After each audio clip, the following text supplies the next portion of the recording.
welcome back to another episode of the Up-Beet Dietitians podcast. Hello, everybody. Welcome back to the pod. I feel like today's episode is kind of like an OG episode. I feel like we've been like really mixing it up this season and trying new things, but this one is just like the old days, talking about diet culture and how much it sucks. So, as you guys know from the title, today we're discussing all of the issues with weight-centric medical care.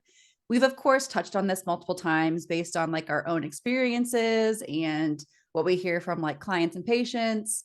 And also we talked about things like obesity and Ozempic and things like that. But today we're going to get specifically into like weight-centric medical care and why it just really sucks. So buckle up. It's going to be maybe a little bit ranty for a few minutes here. Yes, for probably quite a bit of time. Yeah.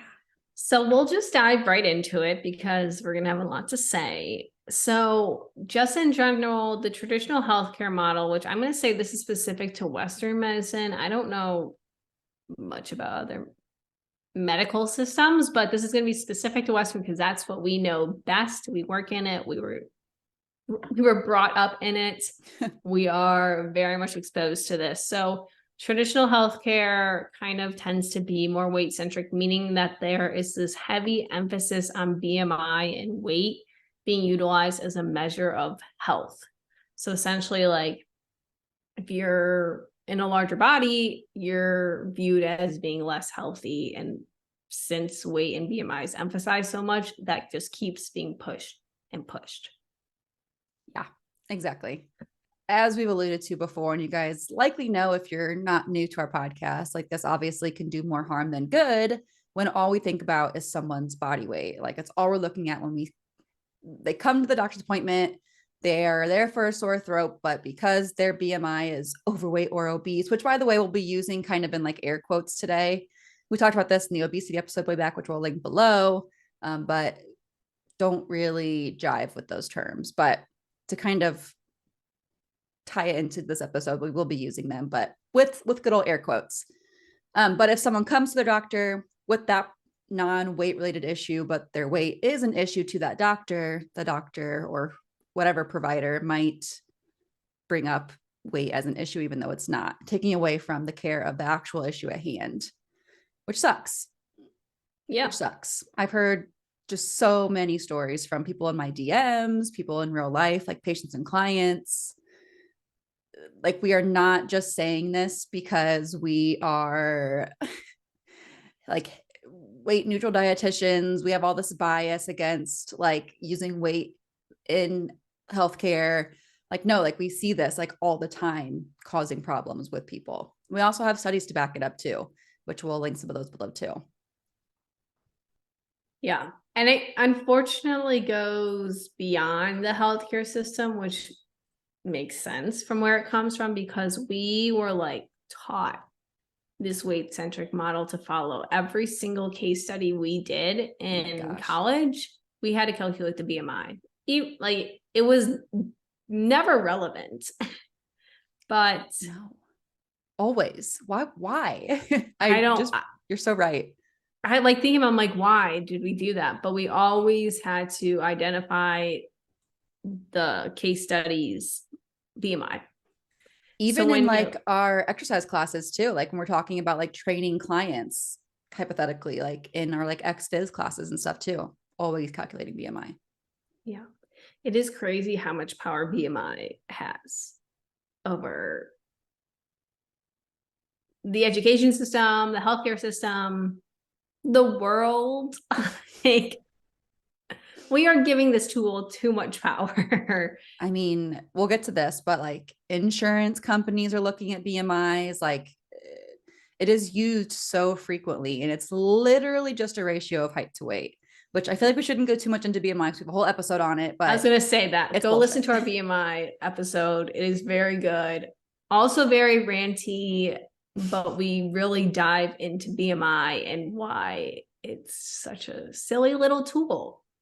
Yeah. In this world we live in. So, well, before we get into sort of our bulleted list of all of our issues with this model, I also wanted to just address sort of my history and our history together, even speaking to like how we were raised under this weight-centric model, like if you listen to a podcast, you'll hear us talk about things differently. I used to work as a weight loss dietitian, like straight up prescribing weight loss for every single issue for my patients. Boo to that.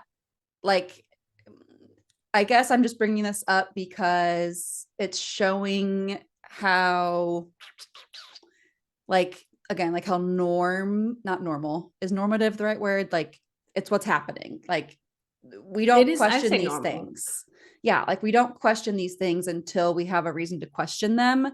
So like for me, maybe you too, Emily, like being in the field is what led to me like having this change of heart.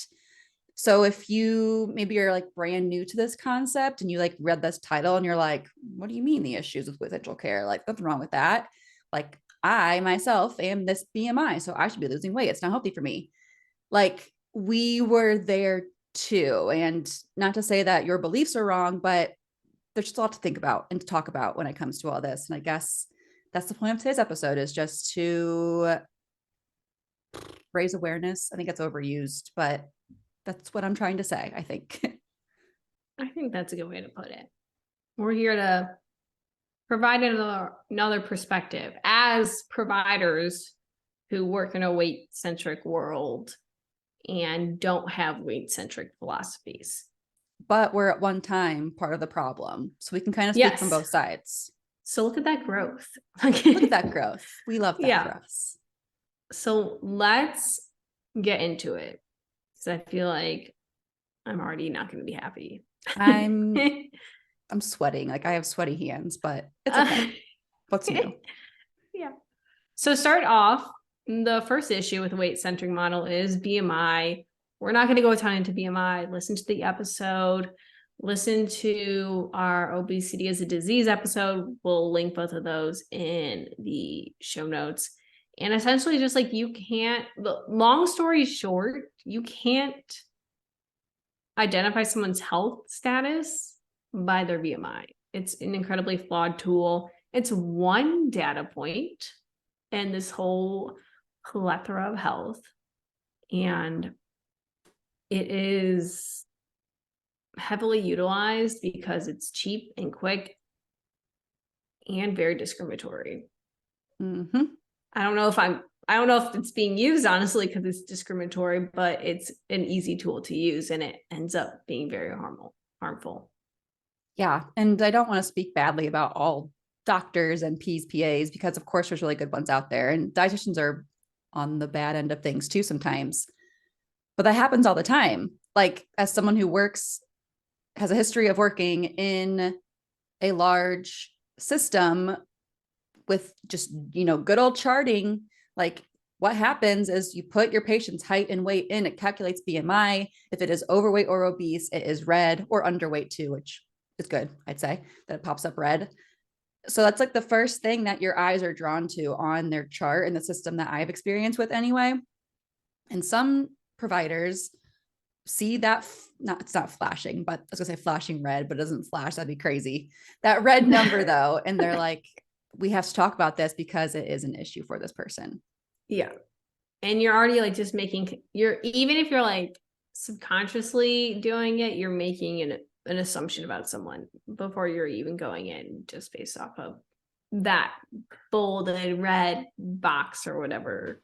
It's true. Like pre-charting on patients, like we can see all of your past weights and all of that. And I'm sure there are plenty of providers who see a patient for the first time. And before they come in, they see their weight is whatever number, the BMI is whatever number. And like you just said, they kind of make a snap judgment about that person's health based on their weight history.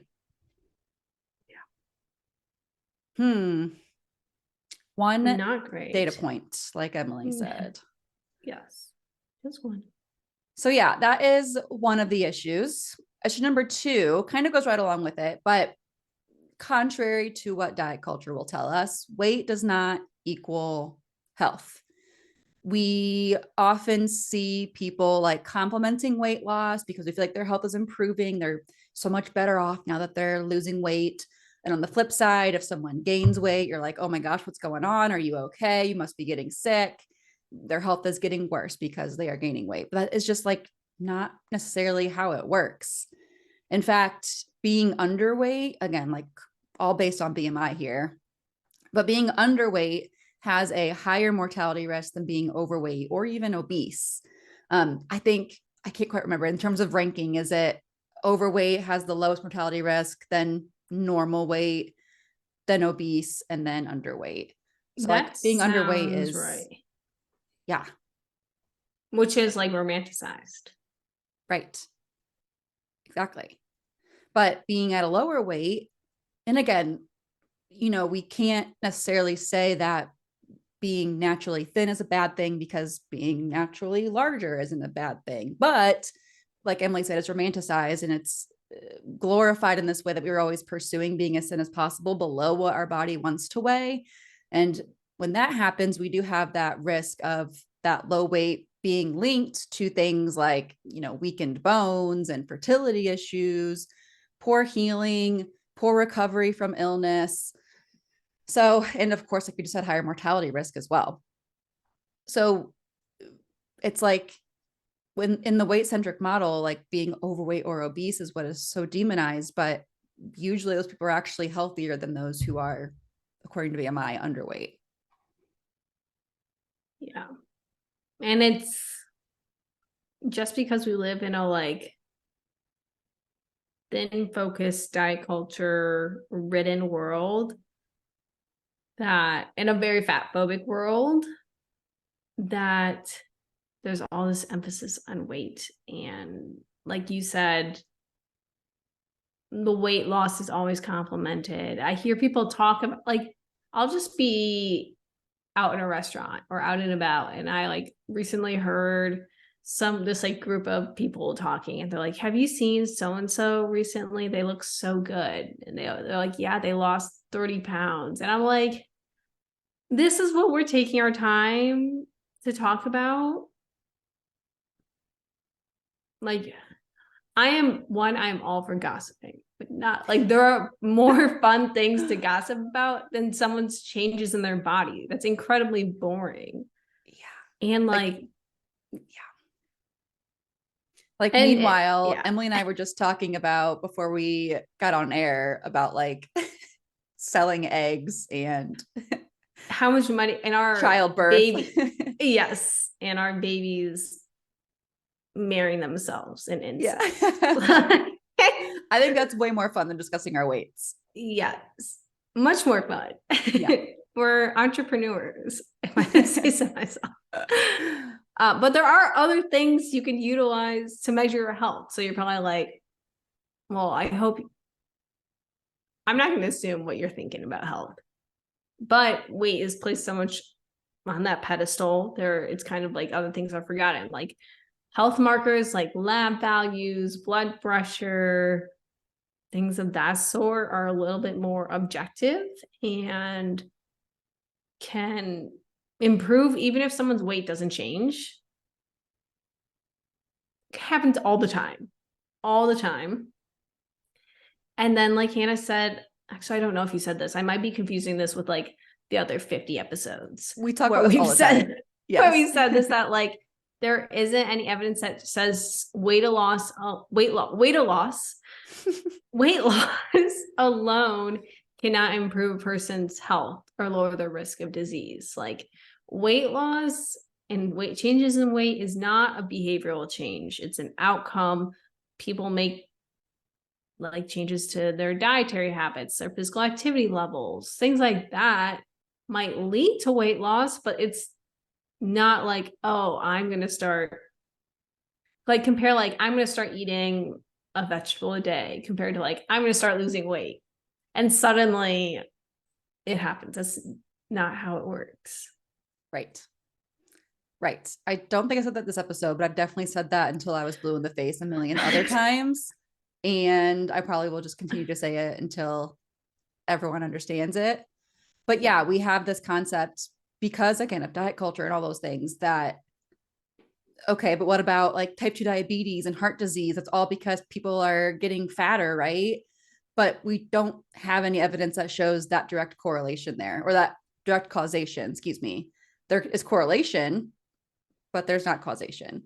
And Yeah. those are very different things.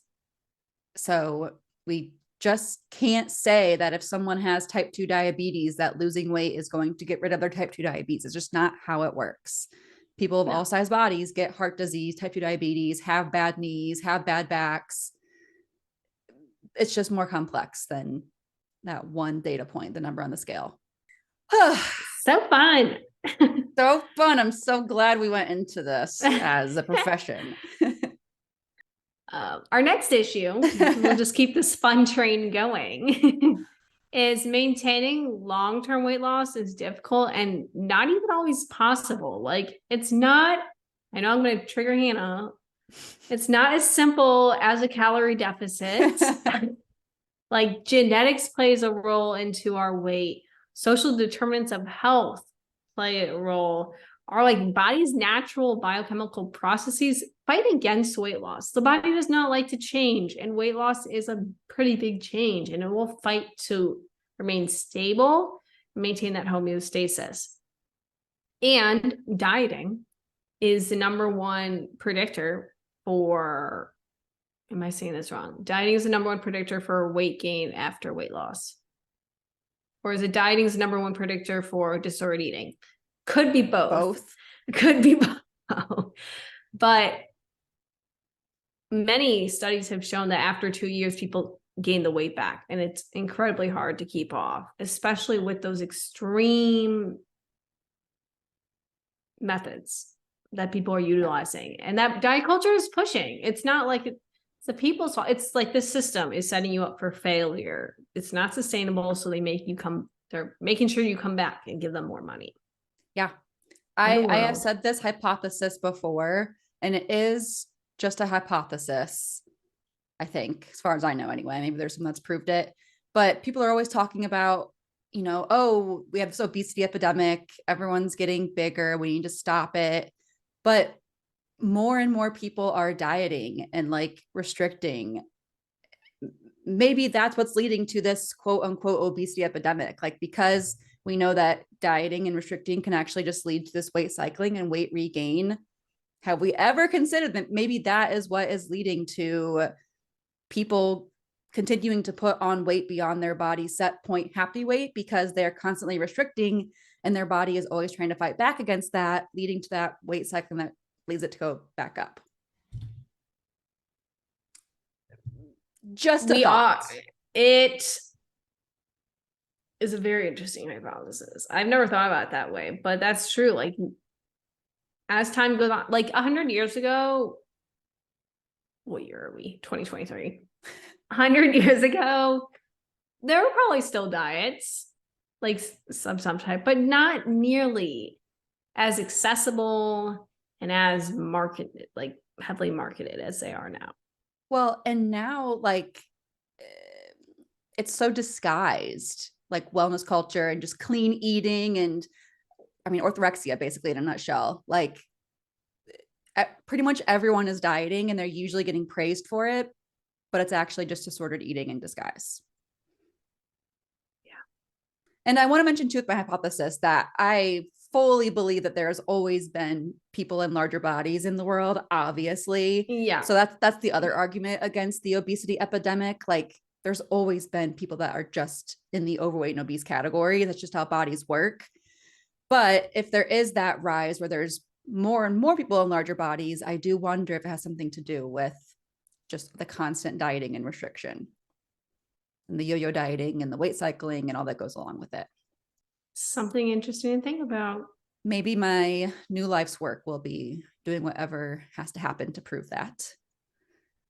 I don't really know what that would look like. It'd be a lot of long-term research. I might die. I was going to say a lot of research.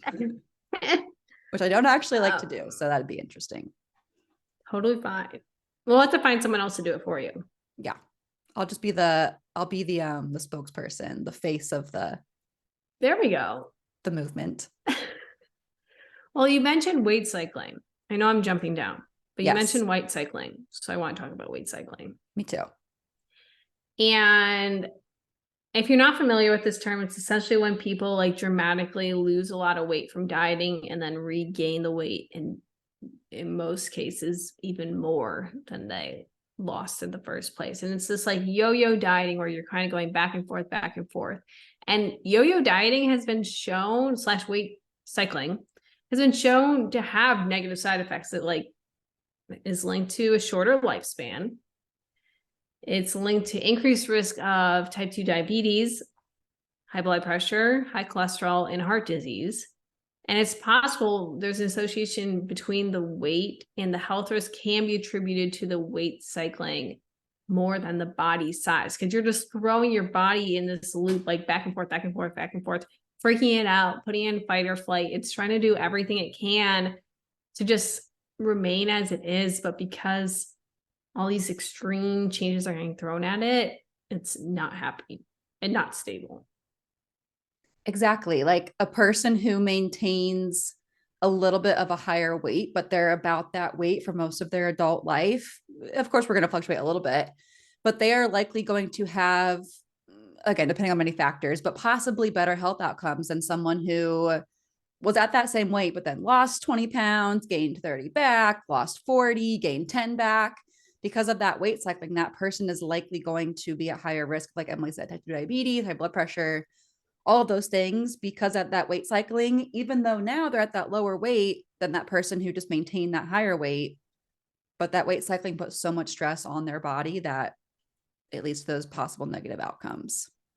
Yeah, that doesn't get talked about very much. The weight cycling piece. It's like, again, it's so glorified to lose weight. Like you get praised from friends, peers, doctors, all your providers probably in so many cases that we don't think about how our body is actually reacting to that weight loss. Because even if you are sustaining weight loss and you maintain it for the rest of your life, like even that act of losing weight probably puts some stress on your body. And again, we can't say that every person who loses weight is like worsening their health. Like, again, there's two sides to this coin, but it just gets so, again, like glorified, even though we don't really see the big lifespan picture where they could gain it back. Maybe this is the end of them, losing and gaining the same 50 pounds for the last 40 years, which has led to all this stress on their body. It's just not as simple as, oh, you lost weight, you're healthier. It is not that simple. Or black and white, like we want nutrition and health to be. Right. Well, I feel like the biggest issue with the medical care piece specifically is the weight stigma side. What we've mostly been saying so far, honestly, has been just like why weight and health aren't really correlated, which is why I think that medical care shouldn't be so weight centric. But let's talk about weight stigma, which is, I think, the most inherent like thing that's happening like in this weight centric medical healthcare world. So, oh boy. People will say this doesn't exist, which is crazy to me. Like it's usually people who haven't experienced it will say it doesn't exist. Yeah. Yes. Or people who just don't see it as a bad thing. Because they hate bad people. Yes. Yeah. So there are two types of people in the world. No, there's not. Yeah. Well, what weight stigma is, it is the internalized negative attitudes and discriminatory acts targeted towards individuals because of their shape, size, or weight. So basically what we've been describing, where people in larger bodies are treated worse simply because they have a larger body. And there's tons of examples of this. And if you are a person who has a larger body, you can probably give me about 18 more examples of this just from the last 2 months of your life, I'm guessing, because people suck. But even in medical care specifically, there are a lot of things like receiving negative comments about your weight, including, again, like from your doctor, your dietitian, your endocrinologist, whoever. It can also happen in the workplace, poor treatment by coworkers or bosses because of your size or shape, not getting a job because of your size or shape, not getting a promotion because of your size or your shape. We talked about insurance a little bit, but higher insurance premiums because they're going to ask for your weight and possibly charge you more if you are at a higher weight, because they think that being at a higher weight automatically increases your disease risk. This one I see probably the most, not personally, but like I see happening to people that I know as patients, but being required to lose weight for a medical procedure, such as a joint replacement, an organ transplant, or infertility treatment. I see Oof. that a lot with kidney transplant. I was going to ask you, Yeah. do you see But that? then Like, what I do, and I hold this against the hospitals, I do it. So just so you know, admins at these hospitals, I know what you're doing. I'll send the patients to hospitals that are a little bit more open-minded. Yeah. You have to play the system. That's the world of healthcare.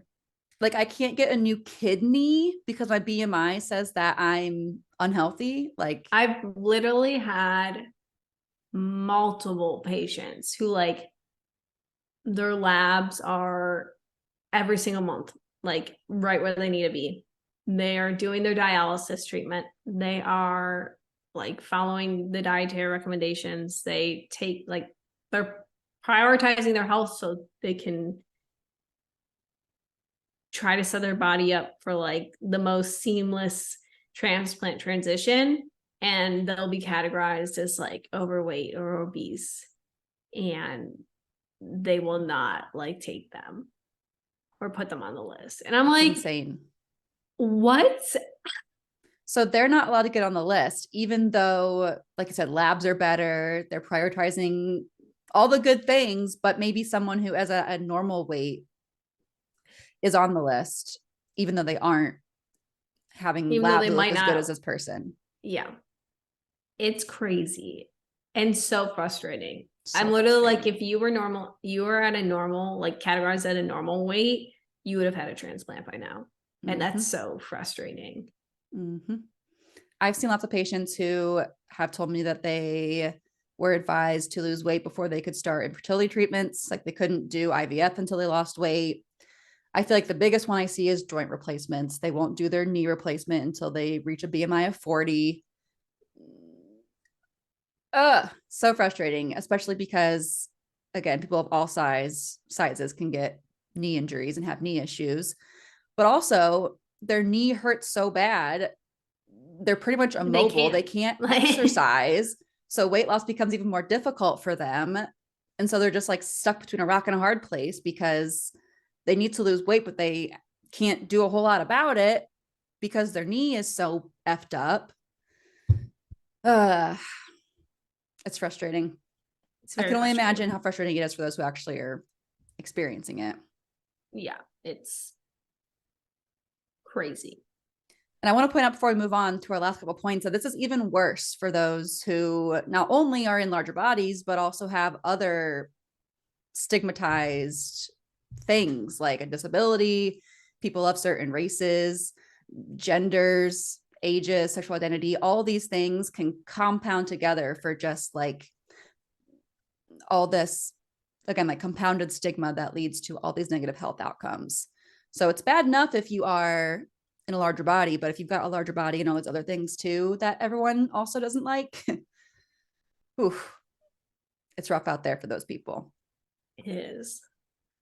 So that's why we just want to talk about it and raise awareness to it and hope that other providers will hear this and open their minds up to it so they can help out those who are fighting against the system because the system was not created in a sense to favor them.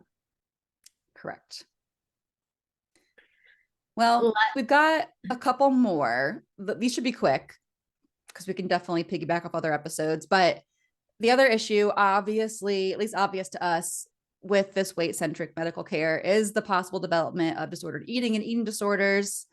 I'm not going to go too much more into that because we've mentioned it a little bit already. And also we talk about it constantly. But of course, when we're telling someone to lose weight all the time, without even like screening them for any kind of disordered eating or eating disorders, that's one thing that never happens unless you like show signs for it. And even then, people aren't really trained to look for those red flags of disordered eating. And so again, they might glorify them like, oh, you're intermittent fasting. You must be so healthy. That's so good for you. Like, keep it up.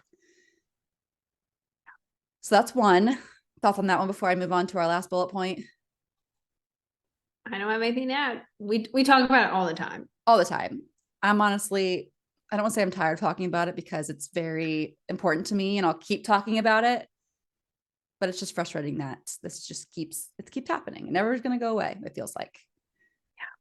But our last point we've also talked about a million times before, but if providers do prescribe weight loss medications and or bariatric surgery because they're telling their patients they need to lose weight for whatever reason, of course, there are lots of side effects to both of these things. I know right now Ozempic is having tons of stuff coming out side effect wise. And we know bariatric surgery has, lots of stories there too. So there is the risk of that if those options are pursued or strongly encouraged by your doctor, even if you don't want to do them. But because you're fat, they said that you should. Yep. That's kind of the exact thought process. Yeah. For those providers with that. Your body is wrong. Let's amputate your stomach to take care of that problem. But now they're doing it in a way where they're trying to make it seem all like body positive and stuff. It's like all the different like weight loss websites that are like, what do they say? I don't know. They basically just like hijack the non-diet language to make it seem like it's loving your body when you amputate your stomach. That's because you love yourself. That's why you should do this. I was actually listening to a podcast today, and one of the ads that were set up, which I'm hoping never is an ad for us because I think we turned them off, was like, are you sick of extreme dieting? Blah, blah, blah, blah, blah, blah, blah. Join GoLo. And I knew that was going. And I was literally like getting so mad. One, because I was driving, so I couldn't skip ahead. And I had to sit through this ad. And I was like, it's very easy to be deceived. They have good marketing teams. Mm-hmm. They have very good marketing teams that they put a lot of money into, and they know what the people are talking about. So they just jump onto like that trend, even though like non-diet like is not a trend. It's a different way of practicing medicine. I don't know if I'd say we're practicing healthcare. Yeah. Providers are practicing their skill. Yeah, we know what you're saying. Yeah. But yeah, I think that is what makes this even trickier is people are pretty aware now, most people are anyway, that those crazy restrictive diets where I guess not everyone is this aware, but where it's like if you eat an egg for breakfast and wine for lunch and that's it for the next 40 days, you'll be skinny and healthy. Like most of us now are well aware that like those things are crap, but the things like Emily just said, or like Noom, all these things that like use the non-diet language and sell their disordered eating. If you don't know what to look for, they're going to get you and they're going to sell really well to you. And that's why this is even more difficult because we don't even know what to look for. And all these companies are making it harder to identify what's right and what's wrong, or what's not right and wrong, what's helpful and not helpful. Yeah. Let's propose our solution. Yeah. Our solution is weight neutral care for everyone. Like rainbow. Instead like SpongeBob's like rainbow. Yay. Essentially, it's like a concept of weight inclusive care, crazy, where health is not defined by your weight and people in all body sizes receive the same level of care and medical attention.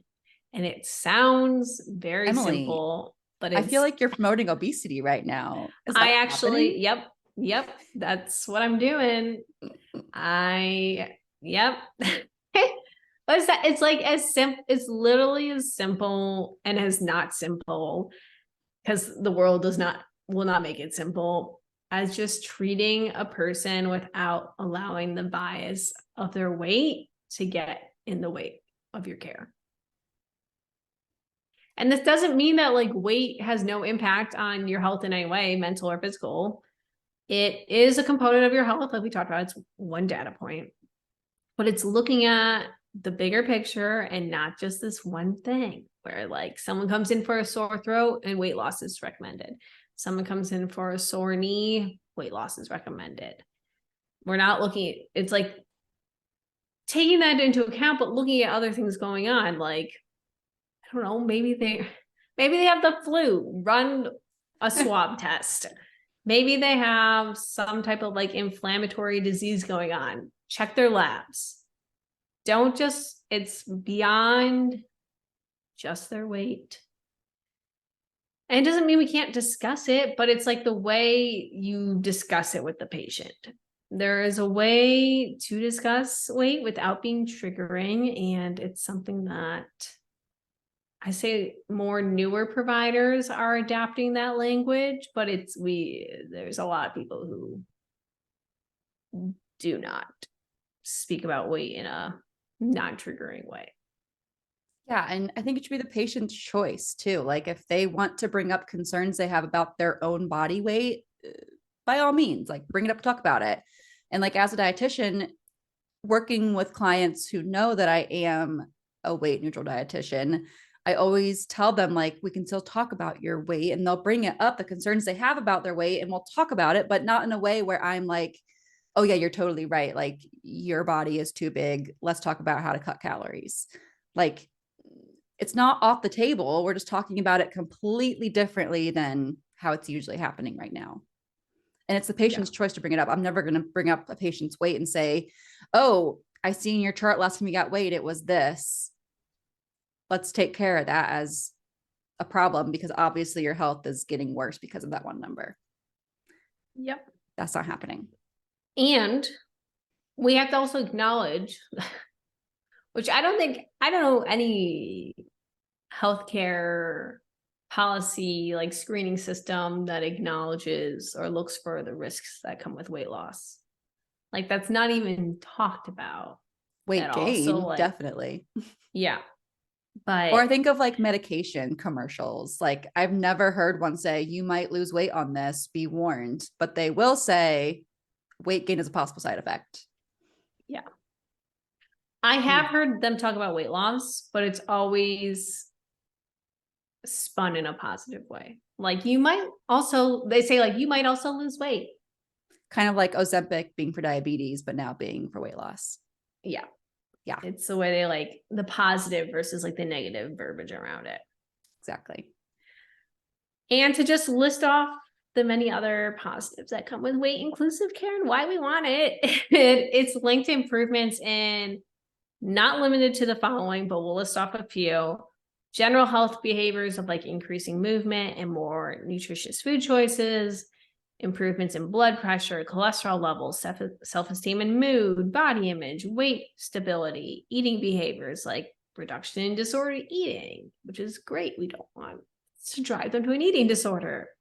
And engagement levels, so like lower dropout rates, stuff even beyond that. Like it is crazy how much a switch in our mentality around weight and how we counsel on weight and talk about weight can change someone's health. It's also evidence-based and ethical. We'll throw that in there. I think that's the main point. Like that's the main, I think that should be reason enough for us to just like ditch this weight-centric model. Is like, we have evidence to back up that weight inclusive care is health promoting. It's also ethical, and people are going to feel better about themselves and not have as many eating disorders. Like, would that be the worst thing if people felt good about themselves? Like, is that so bad? Like, sure, you might make less money, insurance companies, but really, like, if people like themselves a little more, is that really so bad? We live in a capitalistic world. Capitalism. And I don't know if you've seen this guy. Okay, I promise I'm not going to draw this out because we're literally on the last bullet We're literally done. And we're not going to extend this for another 20 minutes. We've done good today. I'm going to make this very fast. Have you seen that one guy on TikTok, his skits, who he's like, oh, I didn't want to work today. And he's like all sad. And he's like, but the shareholders, I have to do it for the shareholders. No. I'll send you one of his videos. He's so gosh. funny. He's done another one. He's like, the pizza party. I have to show up and put in 110% to get my pizza party. And it feels very much like that, where like all these changes would be very great, but unfortunately at the end of the day, it's very money driven. So maybe from on the inside, we can just change it. And that your mission will be to educate on this. My mission will be to take down insurance companies. Ooh, I And like together we will rule the world. it. I like it. In a weight inclusive, insurance free world. Healthcare for everyone. Imagine. What a radical concept that a lot of other countries have successfully implemented. And look how much happier they are and better off they're doing. It's like we're not the only ones who have this idea. It's crazy. It's crazy. Okay, well, that's my rant. We're not going to stay long. That could be a whole other episode. Yeah. Well, so that's weight-centric care. We're going to keep it light in the bonus question today. So if you're wanting a more lighthearted Emily conversation, head over there. But yes, this is weight-centric care and why it sucks. So hopefully if you're new here, you learned something new. And if you've been around for a while, hopefully you enjoyed a little ranty rant, which we haven't done in a while. It's been fun. We hope you guys learned something. Definitely go listen to the bonus question. It's going to be fun. I have a funny answer in mind. Ooh. I don't know. I was thinking about it as I just read it. So I'm excited to go over that with you and share this food combo with you. Kind of a spoiler, but I'm excited for you to hear about it. But we'll catch you guys next week. Thanks for listening and take care. Take care. How old are you? I've never said that before. I don't want to be. I'll sign off like my email sign offs. All the best to you. All the best. Yep. I just all the best to all of you. I like all the best more. That's I like saying all the best. I like saw someone use it. I'm like, that feels a little bit more personal. I like that. But if it's someone I don't like, I definitely change my email signature. Ooh, this would be a good bonus question. Like what your signature says about you. Ooh, okay. We'll hold this off for another one. Okay. Bye, guys. We'll let you go now. Bye, guys.